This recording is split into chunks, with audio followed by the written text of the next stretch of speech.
Pesanggerahan Jakarta Selatan membongkar praktik kejahatan siber. Penggerebekan pelaku pencurian baterai milik Telkomsel di Bangka Barat.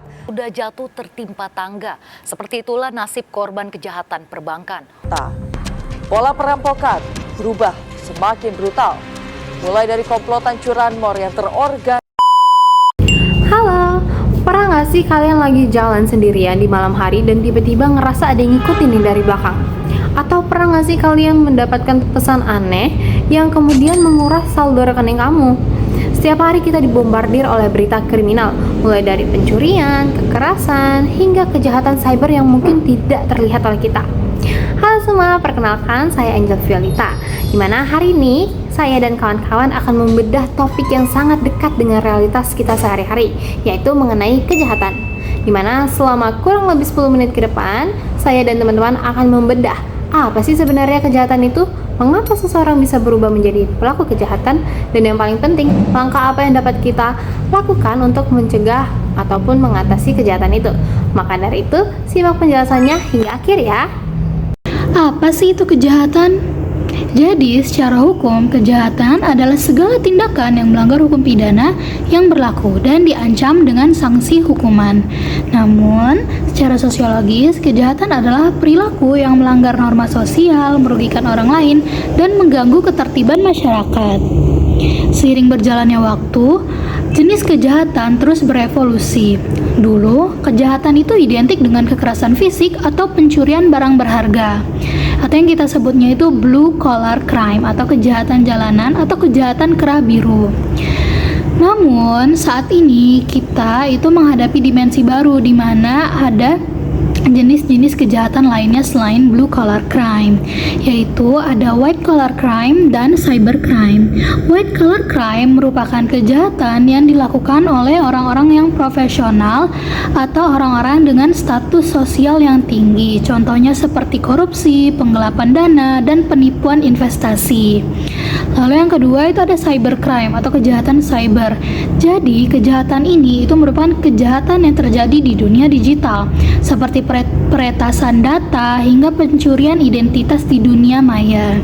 Kejahatan ini tuh nggak hanya tidak mengenal batas negara dan bisa menyerang siapa saja yang terhubung ke dunia digital atau internet. Jadi, kejahatan itu bukan lagi sekedar copet di pasar, melainkan bisa berupa link atau tautan palsu yang dikirimkan ke aplikasi komunikasi kalian seperti WhatsApp, SMS, atau Instagram sekalipun. Jadi kalian harus hati-hati guys kalau misalnya dikirimkan link oleh orang yang tidak kalian kenal. Nah, selanjutnya kita akan membahas mengapa seseorang itu bisa melakukan suatu kejahatan. Apakah penjahat memang terlalu jahat? Nah, dalam kriminologi jawabannya tentu tidak sesederhana itu. Tidak ada bayi yang lahir dengan cita-cita menjadi pelaku kriminal. Kejahatan merupakan hasil dari interaksi berbagai faktor sosial, ekonomi, psikologis, dan situasional yang sangat mempengaruhi. Karena itu, hukum pidana tidak hanya melihat perbuatannya, tetapi juga mencoba memahami penyebab mengapa perbuatan itu terjadi. Yang pertama merupakan faktor ekonomi.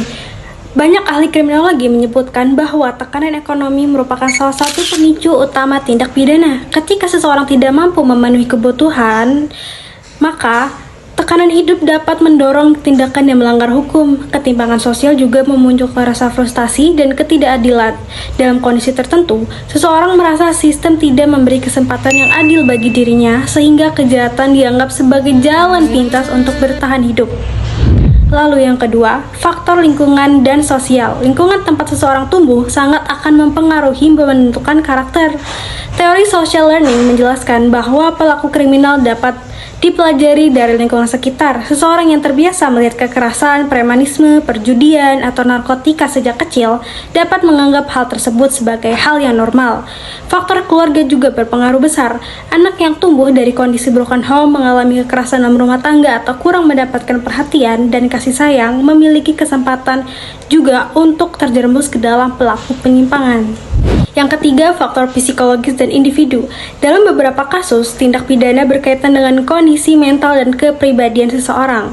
Ada pelaku yang memiliki gangguan pengendali emosi, rendahnya empati, trauma masa kecil, atau gangguan kepribadian antisosial. Selain itu, penyalahgunaan narkotika dan alkohol juga sering menjadi pemicu kejahatan karena dapat merusak kesadaran dan menghilangkan kemampuan rasional. Yang keempat, ada faktor kesempatan. Dalam kriminologi, terdapat teori bahwa kejahatan terjadi ketika adanya niat yang bertemu dengan kesempatan.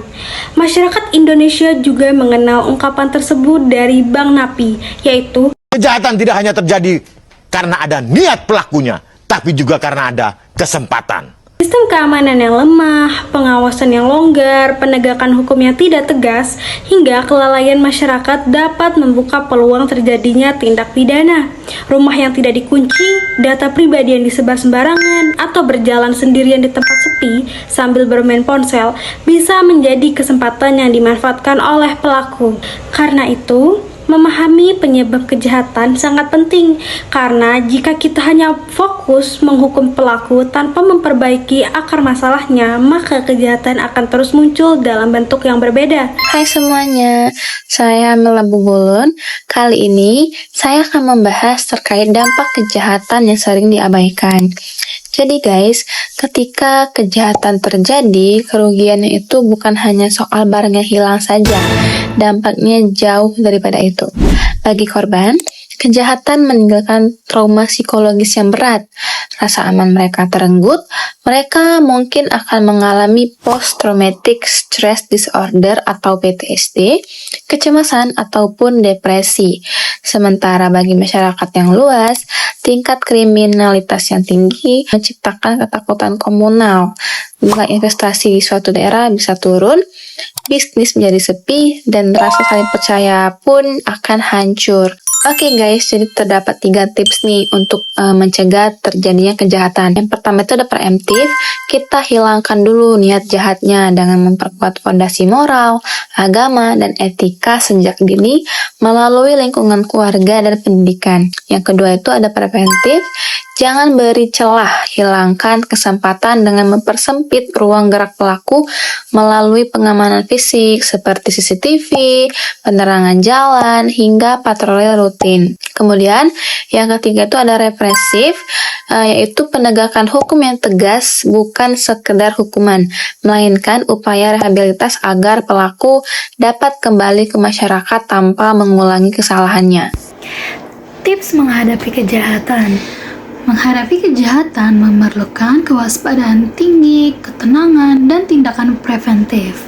Langkah utama yaitu meliputi meningkatkan kesadaran lingkungan, menghindari tempat sepi, menjaga barang berharga, menggunakan fitur keamanan teknologi seperti GPS atau alat pengacak, lalu hafalkan ciri-ciri pelaku, seperti fokus pada detail spesifik seperti tato, bekas luka, tinggi badan, jenis pakaian, dan plat nomor kendaraan pelaku, serta segera melaporkan ke pihak berwajib karena ini sangat membantu polisi. Pastikan juga untuk selalu waspada dan tidak panik dalam situasi darurat. Nah, teman-teman udah denger nih penjelasannya. Jadi, kejahatan adalah realitas pahit dalam kehidupan bermasyarakat, di mana hal ini berakar dari masalah sosial, ekonomi, hingga psikologis. Untuk menghapusnya secara total mungkin terdengar mustahil ya teman-teman, tetapi dengan edukasi dan juga kesadaran diri serta saling menjaga antar sesama, hal ini dapat mempersempit ruang gerak para pelaku kejahatan. Keamanan dimulai dari diri kita sendiri, dan maka dari itu, mari menjadi warga yang cerdas dan tetap waspada. Jangan lupa untuk membagikan video ini ke keluarga dan teman-teman Anda, agar mereka juga tahu nih cara melindungi diri. Sekian dari video kami, terima kasih sudah menonton hingga akhir. Jika Anda punya pengalaman atau tips tambahan, silakan bagikan di kolom komentar di bawah. Sampai jumpa di video berikutnya. Dadah!